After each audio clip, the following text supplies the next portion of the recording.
Hi, Jelly. We've So been playing Gotham Knights, but yeah, we're comparing it to the first Batman Arkham.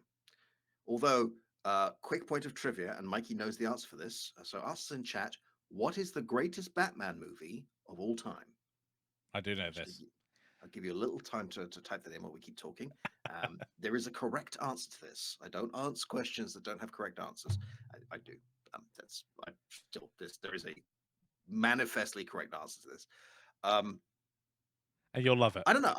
I think it's fascinating because everything about this game vastly superseded my expectations, with the exception of the controls. The controls are fine, like just fine. Um, Silence. Everything else about the game is excellent as far as I'm concerned. Like, I'm not somebody who just goes in and buys random cosmetic DLC for huge amounts of money, but this game, it was like, you know what? They kind of earned the extra $20 from me. I'm going to buy that skin I'm never going to use. Like, kudos. This game kind of deserved it. I don't care what the kids are saying about it's buggy. I'm playing on Steam. It crashes for me on Linux. It crashes for me sometimes, but it's still really good. We've got Batman 89. I actually remember that one Batman quite well. 89 was solid, but not the correct answer. The correct answer is the Lego Batman movie, which is, and I kid you not, an actual work of genius. Like, it's just very good. I do like that there's kind of a rock metal theme for Batman as well, and I Called love. Who's the Batman? Yeah. Yes. It's amazing. I found it on Spotify today.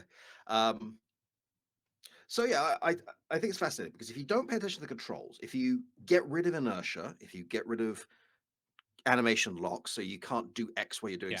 Y, like you can't change direction when you're doing a backflip, for example, or you can't turn where you're falling, or whatever your game has, the controls feel very unnatural. It can be perfectly fun, but it feels very unnatural.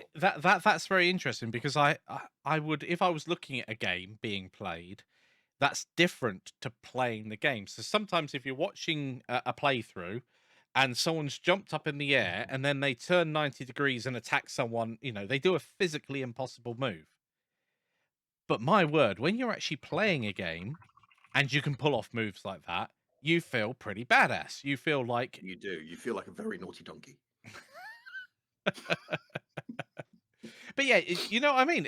But it's one of those things how the player feels about the controls themselves. And I mean, it varies all the way from. Obviously, we're talking about a 3D game here, where an enemy can be high, low, etc., and all around you. And in 2D, it's just as important to get that game feel right. And whether you're moving a little capsule around at the very beginning, that bit should feel tight. It should feel how Even you want it to be. footage of Super Meat Boy, the character seems to react to how the movement's going. And by that, I mean, like, and I haven't played it, but from what I remember, the actual sprite moves depending on what's happening. Not the location of the screen, but like the how it's leaning and how it's following through. There's a sense of momentum there, right? There's a reason why you suddenly stop. I guess when you've got a bunch of very complicated animations, especially something like Gotham Knights or Arkham, where there's so many weird backflips and Yeah. combats and like little dances that happen, and just so much going on at any given time, and you've got to be able to move through this animation Yeah. tree in a very fluid way, and the fluidity is key. That when it takes longer than you expect to do a simple thing, you really feel it. Yeah. Whereas when I'm halfway through a back kick and then somebody comes charging it with a shield and I press dodge and the correct animation plays to pull me out of that and move me out of the way without it feeling unnatural, that feels really slick. It's weird how they got some of that feeling so good and some of it not. Speaking of being able to change your movement incredibly quickly, I had a moment where I just upgraded one of my abilities for parkour in Dying Light 2. And when you vault over something, you get a boost. So Yeah. I vaulted over this piece on the rooftop, got my boost, and jumped at the same time, only there was no more roof. Hmm.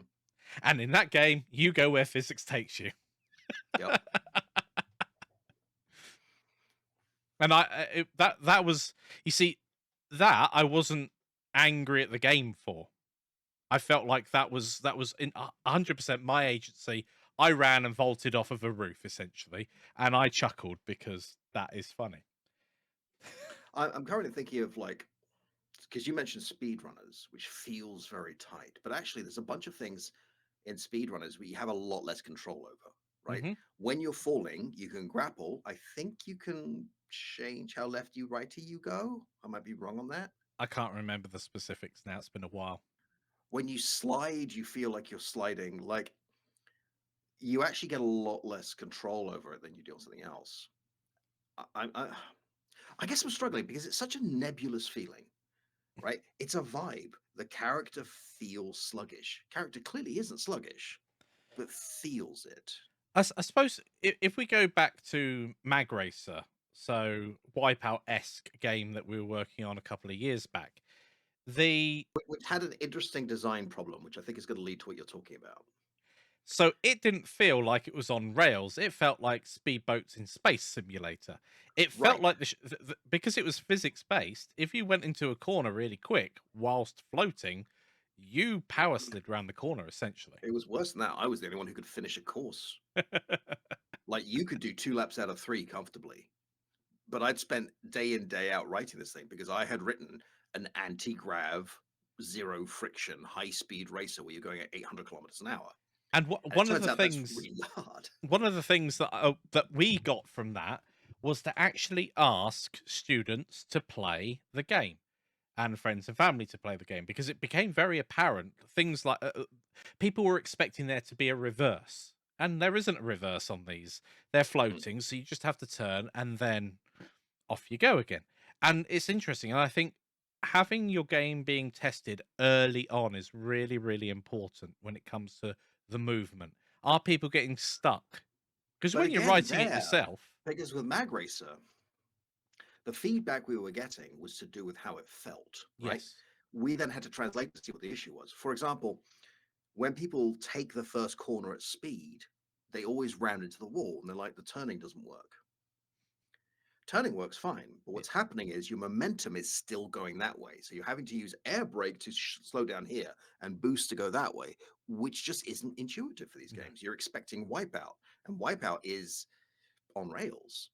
you're Like glued to the you're ground. Yeah. right. You're controlling a camera where the car is almost incidental. The Witcher control systems in 1 and 2 seemed horrible when Jelly played them. It was only Witcher 3 who was able to play. I'm not sure why. I don't know because I had such a bad time with The Witcher 3 that I just gave up after the first flashback. Mm. There was something about Gerald's voice. And for people who've been watching us for a long time will know my particular hatred of Have a dystopian throat man lozenge. with terrible throat infection trying to save the world while sick. um, it was a time of man flu. I just couldn't get into it. I just couldn't. I know it's a lot of people love this game. Mikey's gone. Um, Oh, fine. a lot of people say the writing is amazing. A lot of people say the combat's amazing. It might be. I never got that far. I just couldn't. I also didn't like my autopilot horse. Autopilot horse. Okay, I'll hold You my get hand the up and say horse. I've got Witcher 1, Witcher 2, Witcher 3. Played none of them. Okay, so you've got this big open world, and it's based on effectively, from what I can tell, the Polish countryside, right? So it's a lot of small villages with lots of countryside in between them, with roads that you can follow. Yeah. But turns out holding W or pressing forward or right trigger for ages while you follow a road Mm. just isn't very interesting. No. I know Okay, it's an option in Red Dead Redemption. You can go autopilot for horse. so if you're on a road Yeah. and you're moving forward, you can let go and the horse will follow the road. Yeah. Go make a cup of tea. Right. And all I could think of is, why is Tesla reprogramming my horse? And I just couldn't. From that moment on, I was like, nope, I'm done. Also horse. Which is a shame, but I don't know. There's something, those games that a lot of people love, and you start playing it, and you just can't. We had this conversation about movies recently, didn't we?